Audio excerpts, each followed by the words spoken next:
Queridos amigos, tudo bem? Vamos lá. Quando nós falamos a respeito de fontes, nós temos que primeiro entender o que são essas fontes e entender qual é o objetivo do examinador. Aqui nós não estamos para brincadeira, aqui nós estamos para acertar a questão. Então eu preciso que você saiba, né, qual é a extensão de cobrança disso. Por quê, pessoal? Porque eu vou falar uma coisa para vocês. Fontes, primeiro, foi criado para facilitar a tua vida, mas na verdade ela acaba trazendo um complicador, porque aumenta o número de conteúdos que podem ser cobrados. Mas vai lá. Tem algumas discussões bem legais aqui e eu acho importante porque isso tem um caráter bastante esclarecedor. Primeira coisa, então, que eu te pergunto. Tá, o que é fonte? Fonte, pense na palavra fonte de forma bem ampla. Né? Se eu fosse perguntar para você, amigo, o que é uma fonte? Você vai pensar em fonte. Eu, quando você pensa em fonte, eu penso em água.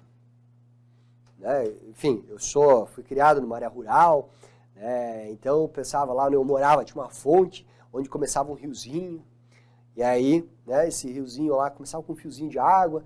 Aí meu pai foi me contar quando eu era mais velho e tal, que poxa, quando eu era criança ainda, mas eu contava, olha, esse fiozinho de água começa lá em casa, ele vira um rio maior, ele me mostrava esse rio, ficava meio intrigado. Mas é isso, pessoal. Fonte, né, quando eu falo aqui em conceito, ele tem essa ideia de origem, né, de nascedouro, certo? Fonte para o direito, basicamente, é o quê? É aquilo que dá origem ao direito. Então, quando eu falo em fonte, eu estou estudando o quê? Aquilo que confere origem ao direito. E aí eu falo, fonte do direito eleitoral é aquilo que dá origem ao direito eleitoral, né? Que é o que me interessa, tá? Professor, quer dizer que tem fonte do direito constitucional? Sim. Tem fonte do direito do trabalho? Sim, para toda a matéria. Certo? É aquilo que dá origem ao direito. E aí, para ser mais específico aqui, se você quiser, você pode até olhar para esse direito eleitoral e pensar o seguinte, pensar nas normas de direito eleitoral. Porque o direito é o quê? Professor, o direito eleitoral é um conjunto de institutos e normas próprias, né? Essas normas criam os institutos. Então, no final das contas, o direito se reúne a um conjunto de leis. Essas leis representam a fonte do direito eleitoral. Certo? Tá bom. As normas do direito. O conceito está dado. Tá. Feito isso e trazido esse conceito, o que se faz? Eles são classificados. Nós temos várias classificações.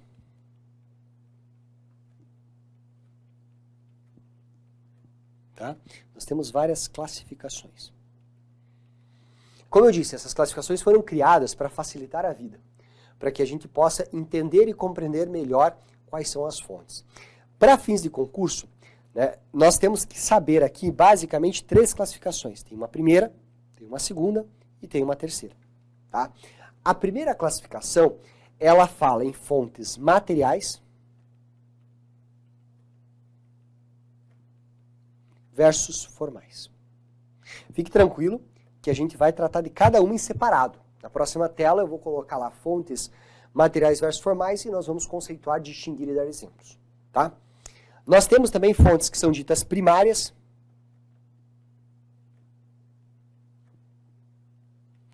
né, e fontes secundárias.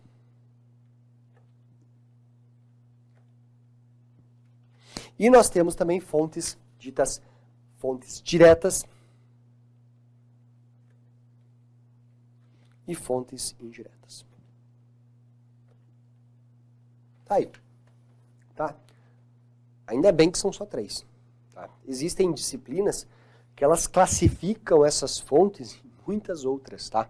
Aqui para nós são essas 3. Tá? E aí o que a gente vai fazer? Nós vamos diferenciar cada uma delas. Então agora eu vou pegar aqui, ó, e vou colocar o seguinte, fontes, né, fontes materiais versus formais. Tá. Talvez essa seja a mais difícil de compreender, assim, ela é um pouco mais abstrata, tá? Especialmente a fonte material. Porque é o seguinte, pessoal, fonte material vai basicamente pode ser definida aqui por nós, eu estou pensando na melhor forma de definir isso de forma objetiva, é você pensar o quê? Nos fatores que vão influenciar a criação da fonte formal. Porque o que vale, para valer mesmo, é a fonte formal. A fonte material é aquela fagulha. Porque veja, uma regra, ela não surge, essa regra, do nada. Né? Essa regra ela é fruto de uma reflexão. Vai ter alguém lá que um dia vai dizer que, olha, seria bom se houvesse a regra X. Seria bom dizer que se o cara cometer um crime de corrupção, ele vai ficar 8 anos impossibilitado de concorrer às eleições. E ele fica impossibilitado a partir de onde? Ele fica impossibilitado a partir do momento que você tem uma condenação com trânsito de julgado ou a partir do momento que tiver uma condenação em segunda instância. A partir desse momento, ele não pode mais concorrer às eleições se ele tiver sido condenado por corrupção. Ou a regra, para ser mais simples, dizendo, olha, para você ser presidente da República, você precisa ter, no ato das eleições, pelo menos 35 anos de idade. Senão você é uma pessoa imatura para ser o responsável pela condução do país. Veja, mas para que a gente chegasse a ter essa regra de inelegibilidade, lá na lei de inelegibilidades, para que nós chegássemos a ter a regra dessa data, desse limite temporal, desse limite mínimo de idade para eu ser presidente da República, isso não surgiu por força do Divino Espírito Santo. Isso não surgiu do nada. Isso decorre de uma reflexão que levou a essa norma. A fonte material é isso. Então, quando eu falo, olha só, quando eu falo em fonte material, você vai pensar no quê? Você vai pensar nos fatores, eu vou colocar fatores de forma aberta, mas eu já vou dizer alguns exemplos, que influenciam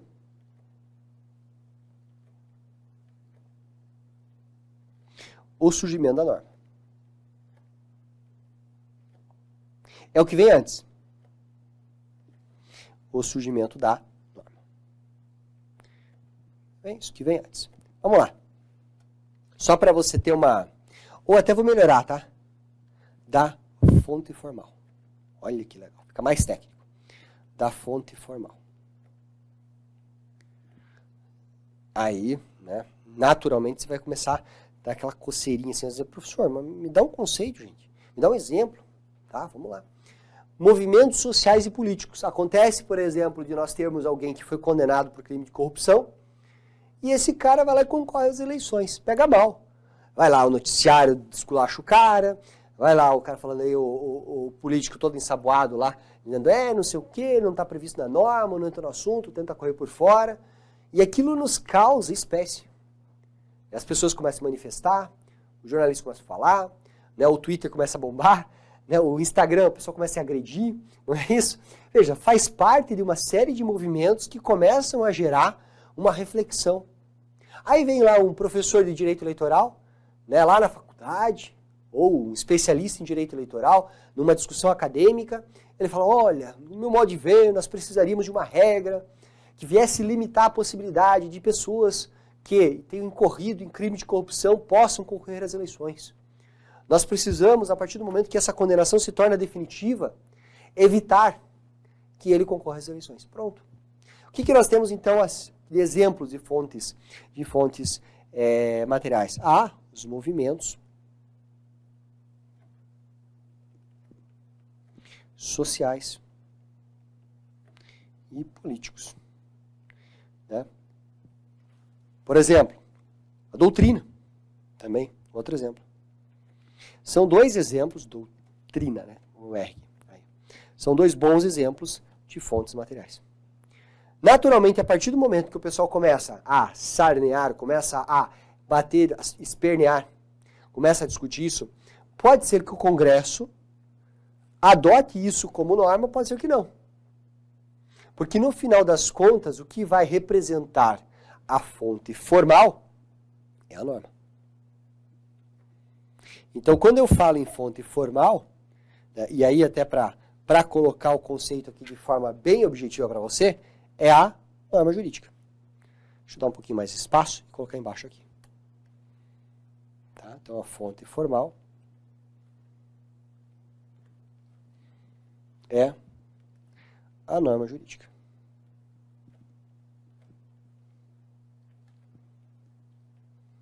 Certo? É a norma jurídica. É o resultado da reflexão a partir da fonte material. Tá, norma jurídica aqui, eu vou colocar para você o Código Eleitoral, a Constituição Federal, para citar alguns exemplos, a Lei de Inelegibilidades, tá bom. Mas também, né, eventuais normas que possam ser até mesmo princípios, tá? Eu não preciso agora me preocupar com isso, não vou nem colocar isso para você, mas também essas né, você veja, quando eu olho para a Constituição traz o princípio da anualidade, é um princípio. Mas a Constituição traz também a regra de que o limite mínimo de idade para eu concorrer a presidente da República é 35 anos. Ou seja, né, essas normas podem ser manifestadas mediante uma legislação que vai trazer tanto princípio quanto regras. Mas tudo bem. Tá? Aqui, ó, só para eu colocar, nós temos as resoluções do TSE. Enfim, tá? Essa é a diferenciação que nós temos a respeito de fonte formal e fonte material. Você pode olhar para isso e pensar, fonte material é o que gera discussão, fonte formal é o resultado. Nem todas as fontes materiais se tornam normas. Por quê? Porque muitas vezes não pega. Veja, a discussão pode acontecer e o Congresso Nacional pode não legislar. Tá? Então, só para você ficar bem alinhado quanto à reflexão aqui. Ótimo, vamos lá. Aí nós temos a segunda classificação aqui que eu trouxe a vocês, as fontes primárias versus as fontes secundárias. Tá? E aí é o seguinte, pessoal. Quando eu falo de fontes primárias versus fontes secundárias, eu vou olhar basicamente para o campo das fontes formais. Ou seja, eu vou classificar as fontes formais em fontes primárias e em fontes secundárias. Tá? Vamos lá. Fontes primárias.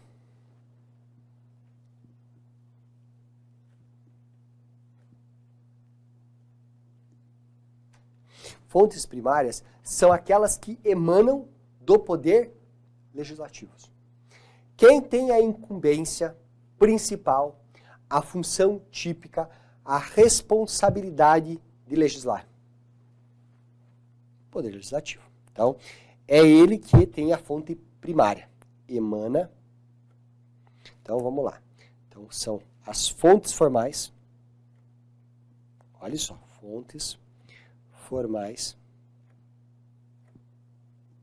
provenientes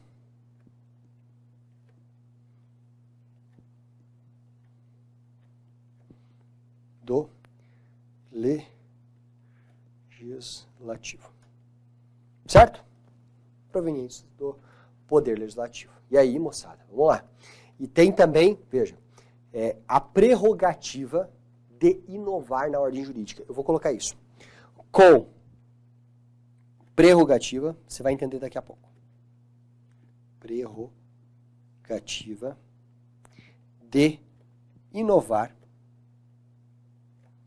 na ordem jurídica. O que é inovar? É criar uma regra nova.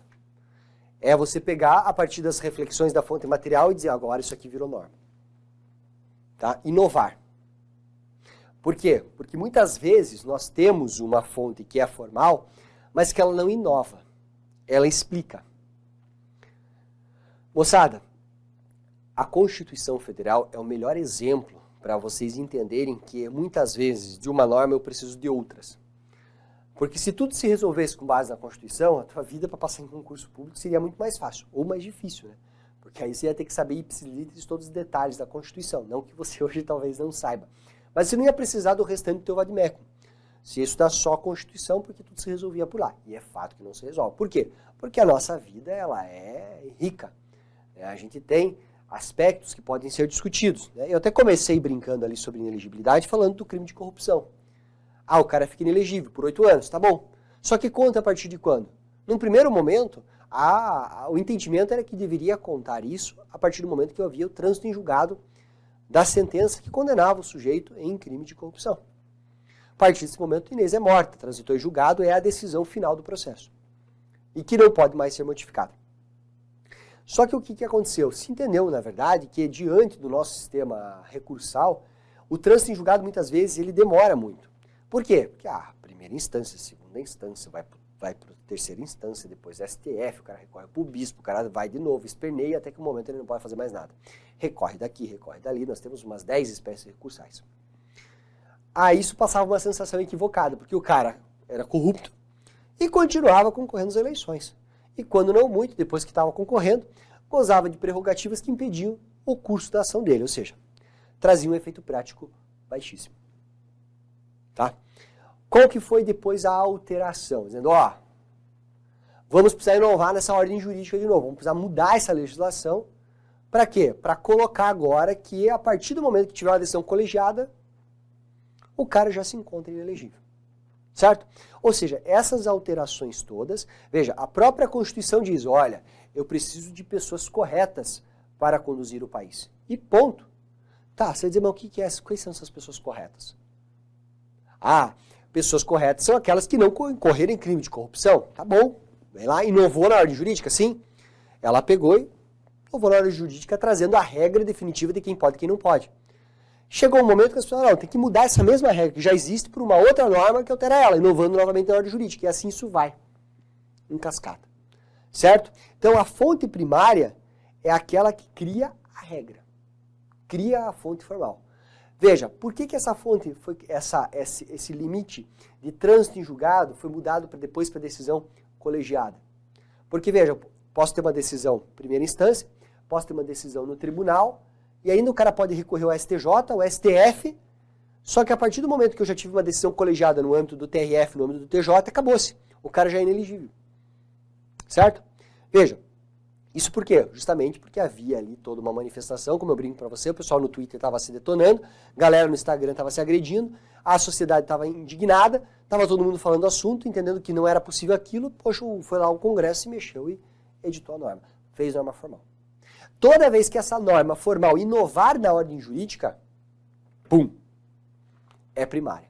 E quem que pode inovar na ordem jurídica? O Poder Legislativo. Né? Só o Poder Legislativo. Então, assim, eu vou marcar aqui nesse conceito, inovar, e eu vou marcar aqui, legislativo.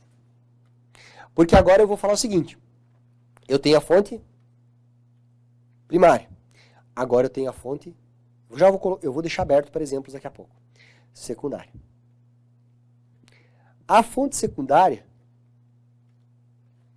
tá? E é isso que eu quero discutir com vocês, também são fontes formais. Ou seja, também houve uma reflexão, também houve uma discussão, mas aqui, claro, fontes materiais, fontes formais, só que no nível menor, mas houve discussão. Certo? Então veja só, vou pegar o marca-texto, só que outra cor. Aqui eu falei em fontes formais. Ficou muito agressivo esse verde, eu tenho um verde mais clarinho, vamos lá. Aqui eu também tenho fontes formais. Mas você vai perceber que tem uma grande diferença. São fontes formais que se prestam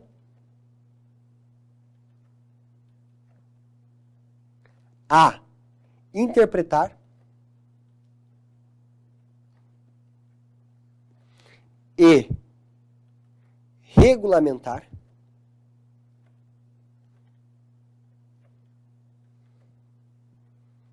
fontes primárias.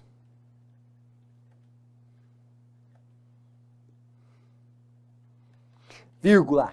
Não podendo inovar na ordem jurídica. Vamos colocar. Não podendo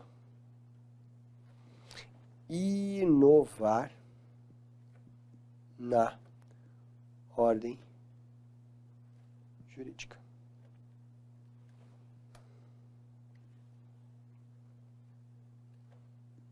Tá entendendo? Então vejam só. Se eu for voltar ao marca-texto, quais são os pontos aqui distintos? Veja, aqui eu tenho a prerrogativa de interpretar e regulamentar. E elas não podem inovar. Certo? Elas não podem inovar. Ok? Vamos lá. Constituição Federal é fonte formal? Primária? Sim. Código Eleitoral também. Lei de inelegibilidades também. Certo? Ah, e essa fonte secundária? Pessoal, resoluções do TSE e aqui também do TRE. O TRE e o TSE publicam várias resoluções, tem resoluções gerais, tem resoluções que são editadas no período eleitoral, cujo objetivo é trazer a interpretação formal, oficial, cujo objetivo é regulamentar a legislação que foi criada. Tá? Não é função da Justiça Eleitoral criar normas. A função de criar normas é do Legislativo. Mas o Poder Judiciário, e o Poder Judiciário Eleitoral ele é todo cheio de particularidades, você vai estudar isso, ele tem a prerrogativa de ter esse poder regulamentar. Claro que, como tudo na vida, tem uma discussão. Então eu deixo um asteriscozinho aqui. Sabe aquele asteriscozinho de letra miúda, só para você escorregar na hora que você compra um bem? Pois é. Aqui o asteriscozinho de letra miúda para você não escorregar na hora que o examinador fizer pegadinha com você. Tá? Você vai lembrar disso daqui a pouco, a gente vai voltar. Beleza? Top. Tá bom. Fontes primárias, fontes secundárias. Professor, é isso? É isso. São 3 classificações, não são? São, professor. Eu lembro que nós estudamos ali fontes materiais formais, nós vimos fontes primárias e secundárias, e falta tratar o quê? De fontes diretas e indiretas. Moçada, essa é mais fácil. Se só fosse essa, como a vida seria mais tranquila. Né? Fontes, essa é tranquila. Fontes diretas versus indiretas.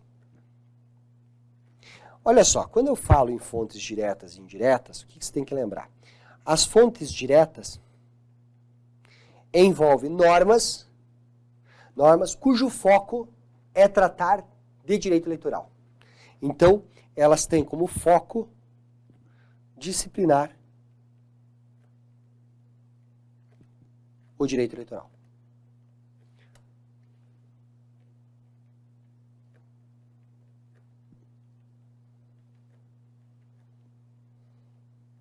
Elas foram criadas para isso. A missão delas é criar regras, é criar normas de direito eleitoral. Código Eleitoral. O próprio nome já nos diz. Lei dos partidos políticos. Lei das eleições. Lei de inelegibilidades. Agora eu vou colocar uma que talvez gere um pouco de dúvida, mas não precisa gerar não. E você vai eliminar a dúvida agora. Constituição Federal. Aí você diz, peraí. A Constituição não foi criada para disciplinar direito eleitoral. A Constituição foi criada para disciplinar tudo. Ela vai tratar da organização dos poderes, ela vai reger direitos e garantias fundamentais, ela vai estruturar o Estado, eu sei. Mas entre essas missões todas que ela tem, parte delas está disciplinar direitos políticos, estabelecer parâmetros para as eleições. Lembra do conceito? Então ela trata diretamente de assuntos de direito eleitoral. Claro, ela é uma norma ampla. Mas ela trata diretamente, com o objetivo de diretamente tratar de direito eleitoral. Para você entender melhor essa diferença, eu vou partir para as fontes indiretas. Porque as fontes indiretas, elas não foram criadas para tratar de direito eleitoral. Certo? Elas são aplicadas subsidiariamente. Ou seja, o legislador, subsidiariamente. O legislador, ele não veio, olha só, o legislador, ele não veio criar o Código de Processo Civil pensando em direito eleitoral. O legislador não fez o Código de Processo Civil pensando no direito eleitoral. Mas o direito eleitoral usa do Código de Processo Civil de forma subsidiária. Por quê? Porque o Código Eleitoral traz norma processual, mas traz poucas. E aí, quando eu preciso, para não ficar capenga, eu vou ao direito processual civil buscar essas normas para aplicá-las subsidiariamente. Entendeu por quê? Entendeu a diferença, então? Vou colocar aqui o CPC, vou colocar o CPP são os principais exemplos. O próprio Código Penal. Tá? Então, são alguns exemplos aqui para vocês. Tá? Então, tá aí. Fontes diretas, fontes indiretas. Essa é mais fácil, né? Acho que é difícil ter dúvida. Talvez, quando eu olho para a Constituição aqui, ó, você possa se questionar um pouquinho, tá? Mas não vai, por quê? Porque você sabe que é função da Constituição dispor sobre direitos e garantias fundamentais entre cujos direitos estão os direitos políticos. É a função, né, estabelecer ali a estrutura e organização dos poderes e o acesso aos poderes. Para isso eu tenho que eleger os sujeitos. Tá bom. Tá? Beleza. Pessoal, dito isso, o que eu tenho? Eu tenho a parte básica da matéria encerrada, que é basicamente, né, conceituar, conceituamos, e classificar e entender as classificações. Aí, nós temos o quê? Nós temos alguns assuntos que são decorrentes de fontes. Né? Quando eu falo desses assuntos decorrentes de fontes, eu estou aqui a discutir competência legislativa. Afinal de contas, será que o Estado pode disciplinar normas de direito eleitoral? Será que o poder legislativo estadual ou municipal podem criar normas eleitorais? Eu tenho a questão das resoluções do TSE, que já tem o asterisco ali de pegadinha que o examinador pode fazer. Nós temos a questão de medida provisória, né? Porque medida provisória é o quê? Medida provisória nada mais é do que uma legislação provisória feita pelo Executivo que depois pode ser ratificada, alterada ou extinta pelo Legislativo. Será que seria possível uma medida provisória eleitoral? Nós temos as consultas. Consultas, talvez você não tenha tanto contato assim, até porque você não estuda isso tradicionalmente, mas é algo que a gente vai estudar aprofundadamente aqui em direito eleitoral, no qual o Poder Judiciário profere um parecer sobre um questionamento que a ele foi feito. Será que isso é uma fonte? Onde que se encaixa nessas fontes? Né? E temos também a aplicação de conceitos jurídicos indeterminados. Afinal de contas, eu só posso concorrer às eleições se eu for uma pessoa correta, né? Moral. São expressões um pouco vagas. E aí tem toda uma circunstância aqui de definição de conceitos, né? Ou seja, a determinação do que é um conceito vago. São discussões que provêm das fontes, né? Provém desse nascedouro de normas que nós estamos aqui discutindo e que nós vamos debater no bloco seguinte.